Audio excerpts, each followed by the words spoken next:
Welcome to episode 8 of the Revolution podcast, where I, your host Ryan, sit down with industry experts to discuss the latest trends in e-mobility, clean tech, and the future of transportation.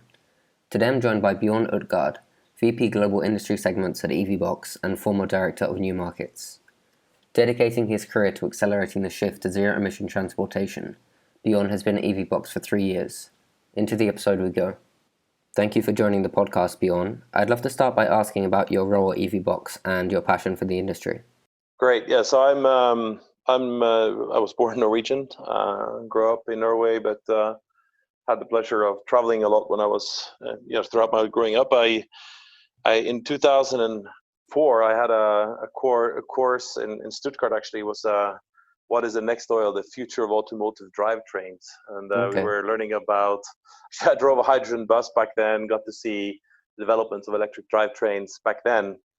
Of course, as a Norwegian, you've seen we got the first electric vehicles really kind of started to spread already in the 90s. So I remember growing up that was kind of always there. It wasn't that big, of course.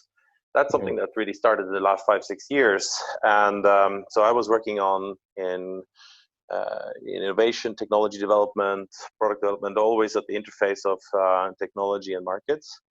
Then around 2013, 14, I started to see the evolution of solar energy. You saw that there was a revolution going on. Solar came so fast. I remember back in 2008, I was working in the European think tank, and we were trying to look towards 2030, 2050. How do we reduce emissions by 85%, which the IPCC was saying, in terms of climate change. And I remember back then saying, well, by 2030, we think that solar and wind can or 2050, we think it could be 30% of total supply globally. There was no way. I mean, China was installing 2 coal power plants a week. Solar was expensive, wind was expensive. Electric vehicles were, very, very few and very tiny. They weren't any good, really. And then we're looking, we also looked, of course, at electric vehicles, and then I think around then actually, I remember my boss at that time came back from California, having met Elon Musk, and having got to try the Tesla Roadster, and he was like, after 20 years I haven't worked on this, finally somebody did it. Finally somebody created a car that people would actually desire. This is not just some trolley with an electric motor on it. This is actually a real car. So, but then, so then we just segue to say, well, so what will happen, of course, in the 2013, 2014, 15, is that you saw that solar was really taking it off like crazy. And that opened up a whole new, and of course we were also digitalizing everything and going to more distributed business models. And you start to realize that this is much more than a technology revolution. It's really about turning the whole energy system upside down. It's going from having a centralized system where you produce electricity when there is demand, to going to a distributed system where you consume electricity when there is production, because you can't plan the sun and the wind, right? And it's in that context. In my professional career, I was working in innovation, technology development, and developing projects and consulting. And that's when also you saw electric cars back in my home country was just going off like mad. The people were going crazy about them. They really loved them. Of course, people can then say, well, it's about the incentives, and of course it is, but people aren't going to buy a vehicle that doesn't work for them, even if they get subsidies for it, even if it's economically beneficial. So what I saw then is that, here's these 2 revolutions going on. There's a revolution in the energy industry, solar, wind growing so fast. We're shifting the whole structure, architecture of it. And then at the same time, there's a whole revolution going on and starting to take off. Of course, it wasn't really going on big time then, but you saw already you could already see where the future was going, right, with electric cars becoming the normal thing. And so then you have these 2 revolutions in the energy industry and the automotive industry, and then you realize, well, those 2 industries actually meet at the charging station. And that's when for me, EV charging became interesting from a technological perspective, because it means you have to think about both sides. And you have to think both about the energy system, you have to think about the automotive system, mobility system. So when I met Eevee 2017, actually, it's a funny story. My wife was actually speaking at the first Revolution conference, so you could say that I'm at I'm in the Netherlands. I'm at Eevee Box because of Revolution. So it's done wonders for me. And so what I did from the beginning is I started out, because I had a background of living in Africa, living in Latin America, living in Asia. I took on the challenge of building up our new markets presence. So getting Eevee Box from being a Northwestern European company to being truly a global company that can supply EV charging solutions around the world. So that's what I've been doing for the last, the first 2.5 years at Eevee Box. And then the last 6 to 8 months, I've been building a new team, which is about global industry segments. It's about the next stage.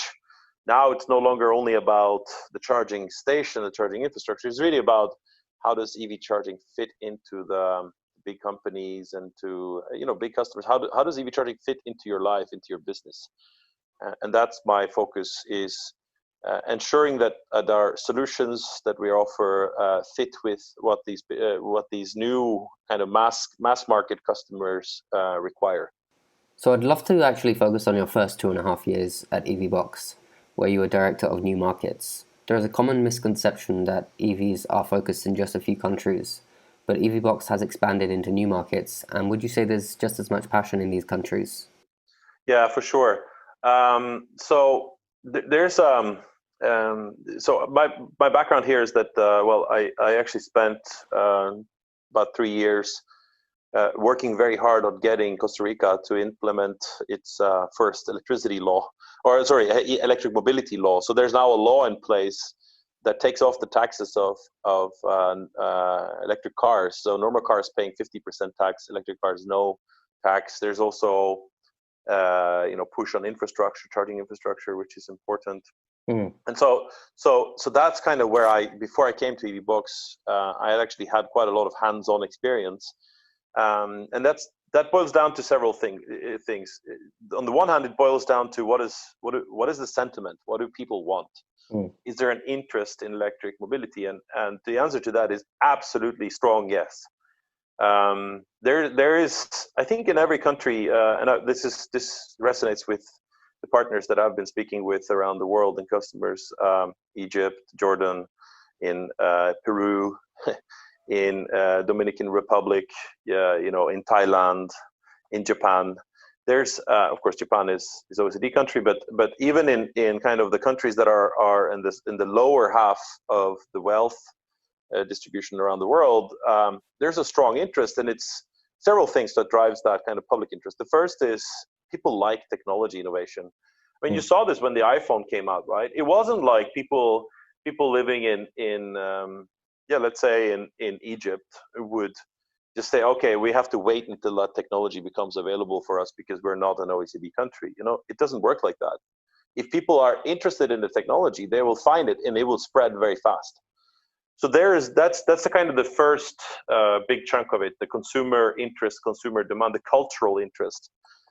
Of course, what's happened in the last 10 years is now with smartphones, really, I mean, you have information everywhere, and with social media. So the moment an electric car comes out someplace, it's everywhere, right? Everybody knows about it. And I know this because I'm in a lot of WhatsApp groups with users, consumers, just normal consumers, and they're just going they're super excited about new EVs coming out, discussing all sorts of stuff. And these kind of forums are there, and they make sure that this information goes everywhere. And the moment you see the future, a nice technology, you don't want to be just told that you have to wait for your place in the line.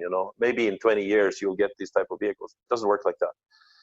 So that's the first thing. Then the second thing is that there are a lot of countries that are actually quite and that are not the most wealthy countries around the world that are pretty ambitious when it comes to climate change. Okay. The Paris Accord that was struck in 2015. What that changed from previous accords is that there's now a bottom-up process, and countries had to come with their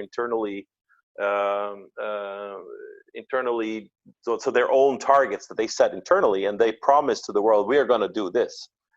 And so a lot of these countries, when they look at how can we reduce emissions, they see that, well, if I can get emissions down in my transportation sector, take Costa Rica, for example, more than 50% of its, about 62% of its energy use is fossil. And that is almost, well, that's used in industry and transport. So because their electricity is already renewable. So if they want to reduce emissions, well, they have to do something with transport. That's clear. Mm. And a related point to that is that, in Europe, we have now Euro 6 and Euro 7 kind of relatively clean compared to the oldest technologies. That the new diesel engines are much cleaner, They, of course, as we saw with Dieselgate, that doesn't mean that they're clean in the lab, doesn't mean that they're clean on the road, quite the contrary. But what you see, those emissions that you have, the NOx, those are invisible emissions, the fine particles that are very carcinogenic, those are invisible emissions. So you can't really see them. But if you have like you go to Peru or you go to Egypt or Costa Rica, you can see the emissions. And you can imagine being, I've said so many times, we've been behind, you're behind this truck lorry, and then you just see this belching black fumes coming out of the pipe, the tailpipe. And it's infuriating because you can literally see how that is just making people ill, Mm. In Costa Rica, for example, in San Jose, the capital, the poorest air quality in the whole country is outside the children's hospital in the city center. Wow. How sick is that? So your kids are struggling with asthma or have an illness, and you have to take them to the hospital to get well, and then you're exposed to the worst air quality in the country. Mm.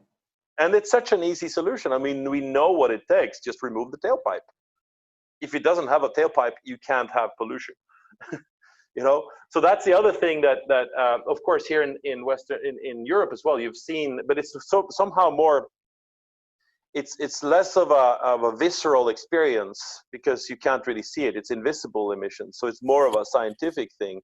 Whereas when you can see those emissions coming out, it just becomes infuriating, right? So there's a cultural response that I think somehow is stronger because of that, and that's why you see a lot of kind of both consumer interest or voter interest, people interest, and also political interest in those countries. You mentioned there that a lot of the initiatives are grassroots and bottom-up in these countries. Is this problematic if governments and decision makers don't share the same sentiments as these passionate individuals? I think governments, they're governed by what is popular. Very true, but governments also need to see the business opportunities behind these propositions. And there you have a very clear separation between countries that have a lot of fossil fuels in their country and those that don't. Mm. So 3 countries that are very progressive on electric vehicles around the world. 4, especially Costa Rica, Egypt, Jordan. Those countries have enacted very strong incentives. In Egypt, normal cars, you have to pay 200 and upwards % tax. Wow. On new cars. With electric, it's 0. And that, of course, is because they also, well, in addition to all the health and climate things, which, to a varying extent is top of mind in the policy context in Egypt, for example, the fact that you are, you're sending 3-4% of your GDP out of the country to import fossil fuels for transportation, that is a real macroeconomic thing a problem, right? So if you can, and at the same time you have, the sun is literally peppering the country with energy every day. It makes perfect sense to say, well, maybe we can build energy independence here. Mm-hmm. So that's kind of what you see in those countries that are dependent on importing fossil fuels. So that business sense is absolutely there. Then of course there's another dichotomy between the countries that do have automotive manufacturing sector and those that don't. And like, let's take Argentina, for example. Argentina has a pretty large automotive manufacturing sector. A lot of companies have, Volkswagen is there, Renault is there, others are there. And so typically the business model of the automotive industry has been, well, when we are taking down a manufacturing line in Europe, or North America. We're just going to ship it down to Latin America, and we're going to continue to produce those old engines that we were producing 10 years ago in Europe and sell them down in Latin America.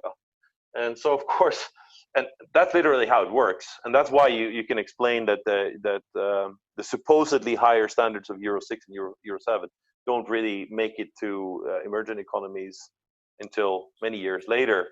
And that means that those governments, for example, in Argentina, they have a lot of jobs that depend on those manufacturing jobs, and until those and those factories are dependent on headquarter decisions made in Germany, in North America, and elsewhere. So what happens then is they are not really in a position to influence what vehicles are being produced there. That's sort of being defined far away, and you can see it in Germany, for example, now with the automotive industry making a big turnaround. What happens then is it's difficult for government in Argentina to get those automakers to make battery electric cars in Argentina, because those automakers are now focused on, okay, we need to turn around at home first. So that can also help to explain whether you have incentives or not. So I mentioned Egypt, I mentioned Jordan, I mentioned Costa Rica. None of them have automotive manufacturing, and none of them have oil production internally. So those two factors, of course, help a lot to kind of take away those barriers. Interestingly, there you mentioned that countries with large oil supplies wouldn't necessarily switch to EVs. But Norway, the country of your origin, has managed to accelerate EV adoption regardless of their huge natural oil resources. Well, I think that what did happen here is that there was actually a small EV manufacturing play in the 1990s. Okay. It was a factory. It was a brand called Think. It was a new automaker, kind of like it could have been like Tesla essentially if it had better luck with the timing or strategy and whatnot. So what happened then is that because there was this play, this was in the 90s. You just had the Rio summit in 1991, I believe, 92, I think, and you had also a sustainable development, our common future. Our ex-prime minister Gro Harlem Brundtland had been led that commission that led to sustainable development in the Rio conference. There was a lot of positive developments on economic policy.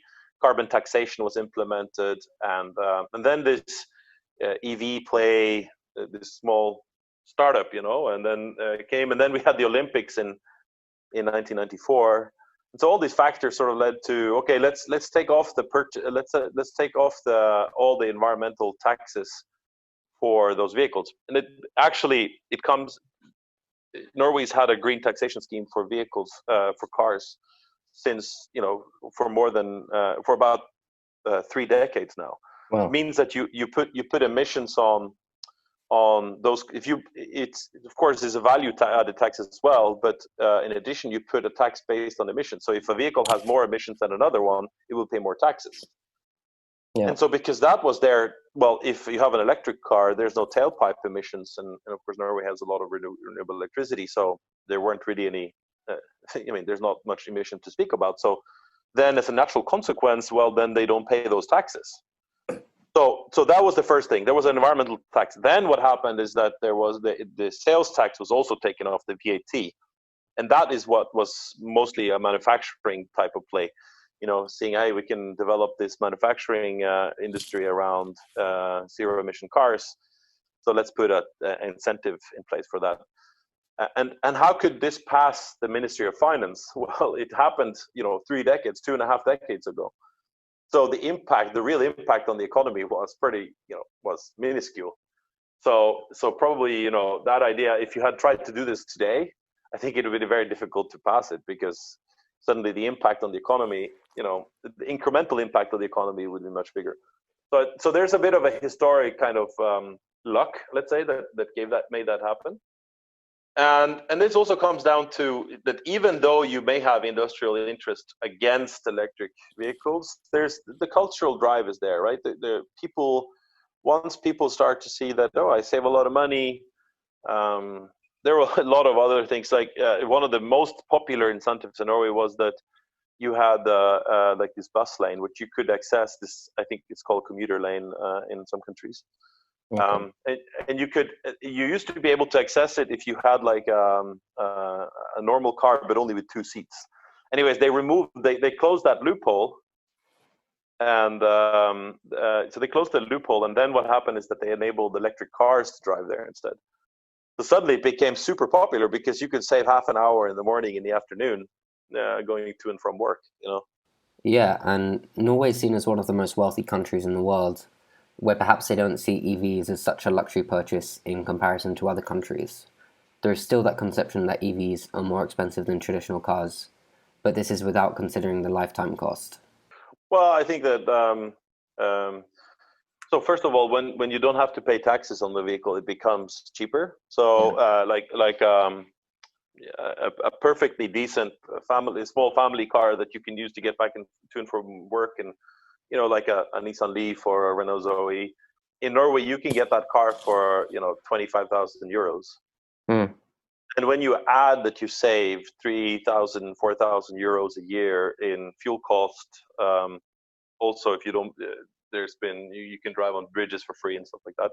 Yeah. So I mean, it isn't more expensive. It's just even the smartest people don't really do their numbers. I mean, I'm guilty of it myself.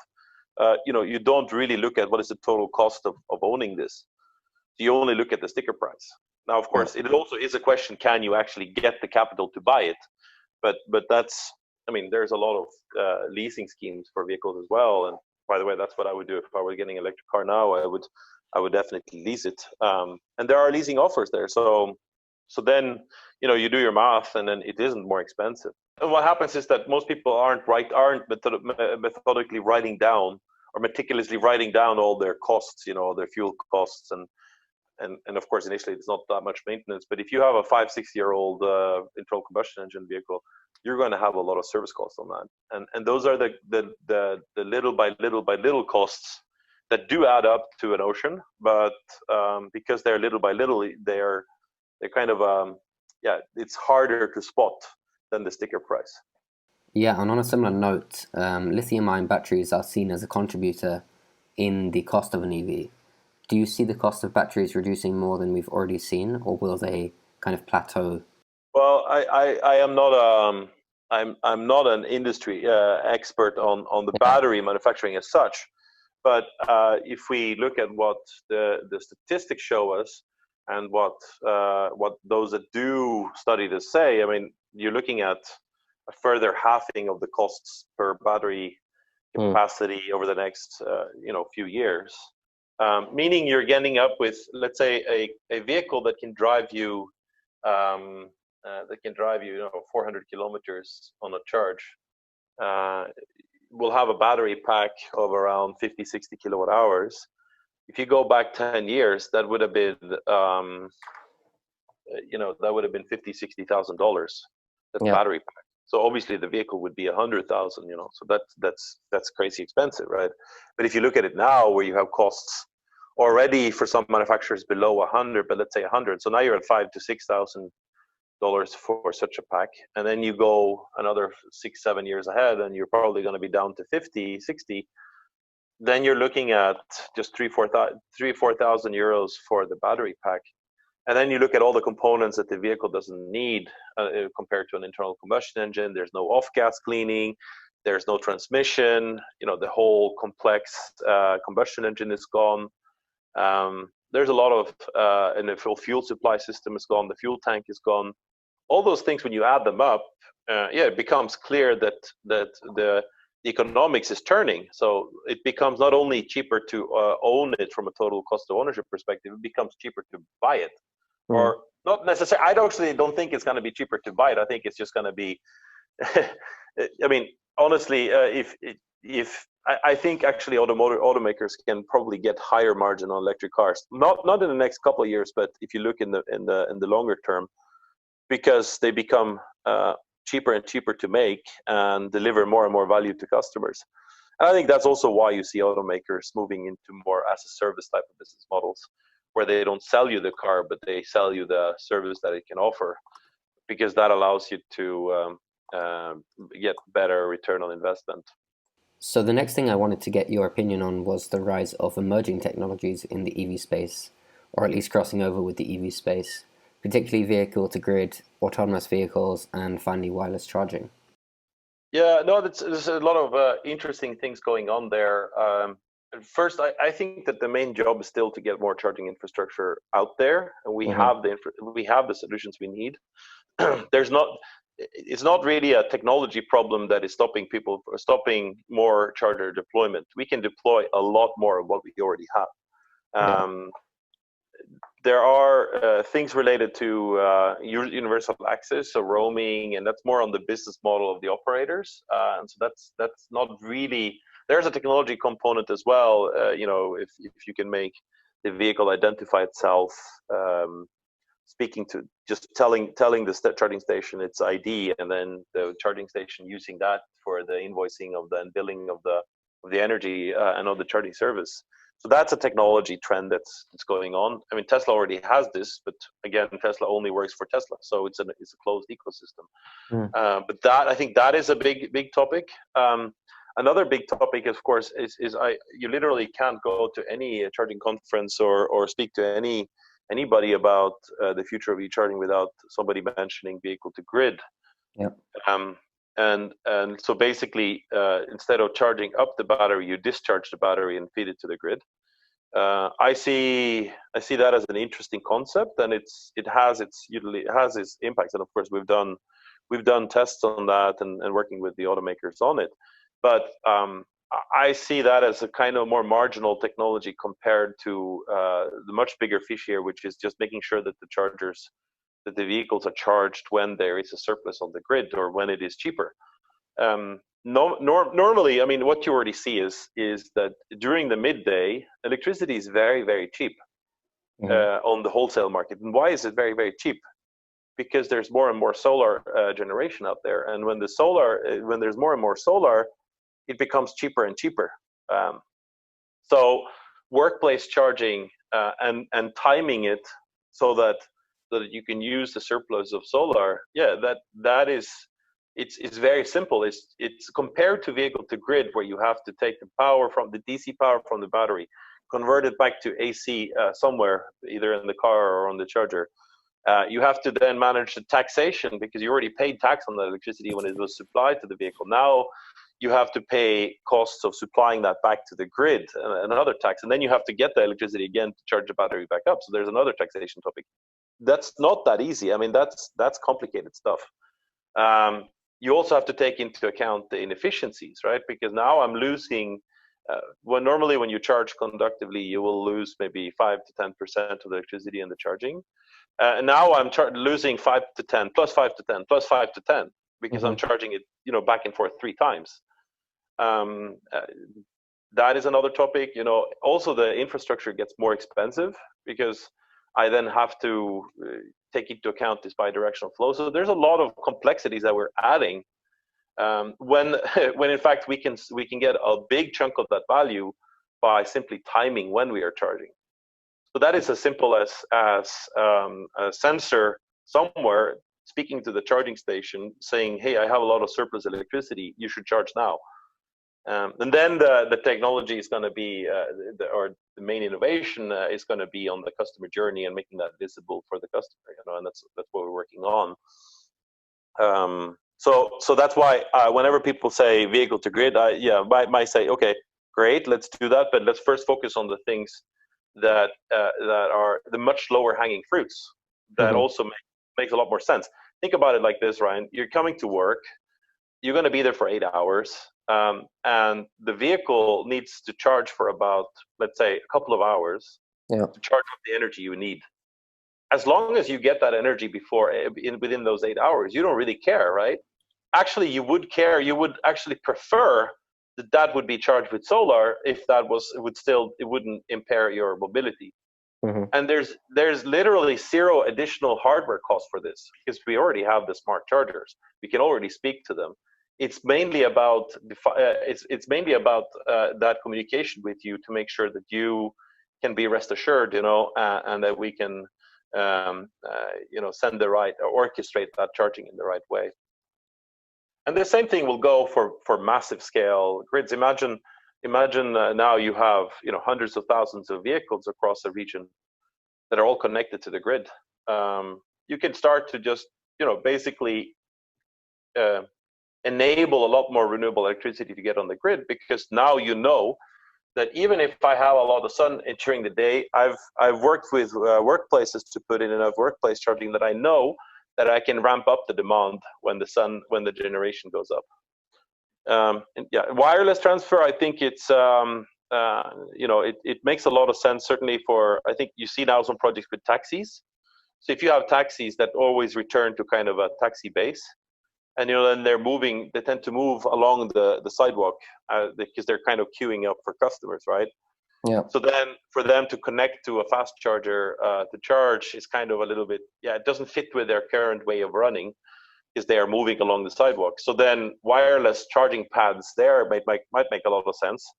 But again, you're adding quite a lot of extra cost to the vehicle, in order of thousands of euros, which is already expensive. So, but again, for taxis, that might just be the right, a nice use case. You could also see it for a kind of depot vehicles that always return to the same place, because there you could save some time on connecting. But there's the losses of wireless transfer are higher than the conductive power transfer. So you're gonna take a hit on the economics on that side. So again, will it play a role? I think so. Mm-hmm. Will it be the dominant technology? I think almost definitively not. Okay, and then finally, autonomous vehicles. Yeah, so autonomous. I think here what you're seeing is more. I think there's been a hype about kind of driverless cars. Yeah. And I think you're going to see that in closed loops, like inner city or certain areas where you have really strong control over the environment. Having just a normal car that the family would buy, being level 5, so driverless, autonomous. It seems to me a bit far out, right? I mean, yeah. We're not. That's not around the corner. But of course, we're thinking about that, and we're thinking about how would you charge such a vehicle. Exactly. And actually, that's also autonomous. Autonomous automatic docking and plugging of the charging is interesting, because the charging stations, the cables weigh a lot. But yeah, again, it's the plugs are all over the different locations on different manufacturers, right? So it's not so easy to implement. So that's why I say that we have to focus on innovation, but for every time we talk about innovation, we have to talk 10 times about deployment, because there's a lot of charging infrastructure to deploy, and it's important for us not to get distracted too much with kind of exciting ideas that might come into the future, and let's focus on getting the infrastructure out now, because that is what people need to know. They need to know that when I'm making the jump into EV charging or into electric vehicles, I need to know that my mobility is not impaired, right? I want to have that freedom that the car is getting, Great. So my final question is in regards to the name of the podcast, Revolution, in which you've been a part of since you joined EVBox. What is the role of a conference like Revolution in bringing like-minded EV advocates together? What I find the most exciting about EV charging is not really the electrons and the components that make the electricity flow into the battery. That's nice enough technology, and it needs to work. But the exciting stuff is how EV charging is a super connected value proposition. It connects. I mean, if you think about it today, in a country like Norway, there's 1,500 gas stations. Okay. So there's only 1,500 places where you can fill up your car, but there are more than 1 million parking lots. And those are in office buildings, they are in homes. There's probably more than 2 million parking lots because there's 2.5 million cars. So so EV charging is much more complicated and not much more complicated, but it's much more interconnected than for example fuel pumping is. And that means that there's a lot of connections, between automakers, with the real estate sector, with retail hospitality, with fleet operators, with municipalities. There's a lot more different aspects and kind of stakeholders that we need to engage with. So that's important. And then as a technological system, we are also talking about, there's there's cloud-based solution software. We have open standards, so we need to be able to speak to different clouds. And then there are different hardware components, and they need to speak to each other. So there's a lot of kind of this integration work, integration of technology, integration of business model, integration of ideas, let's say. And I think that is exactly what Revolution does. It provides this forum for exchanging and pushing this integration forward, while also letting us connect with the real purpose. I find that working in this industry at this moment in time it's the opportunity of a lifetime, because we are creating a whole industry, we are creating a whole ecosystem, and we're doing that with very strong interfaces to the energy industry, to the automotive industry, and also to real estate, and to so many industries, right? And all of this helps us to get to accelerate this advent of zero emission transportation. If you think about it like this, go to 2030. I cannot understand who would get an electric car in 2030. And if it's still attractive not to get an electric car, to get a fossil fuel, if it's still attractive to get a fossil fuel car in 2030, yeah, then we've failed. I mean, we have a fantastic opportunity to accelerate. Yeah. Because now it's like, now it's not a question of if, it's a question of when and how fast. And what the revolution is about is pushing that forward, is pushing that envelope, is accelerating, it's essentially a huge cheerleading exercise, right? Getting people to feel that, wow, it's challenging, but damn, we have a good team here.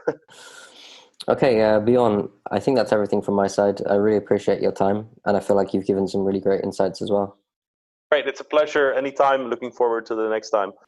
Another engaging conversation, and it was a pleasure to welcome Bjorn to discuss EV adoption in new markets, emerging technologies such as vehicle-to-grid, wireless charging, and autonomous vehicles, and Norway's rise as Europe's biggest EV adopter. We'll be back for another episode soon.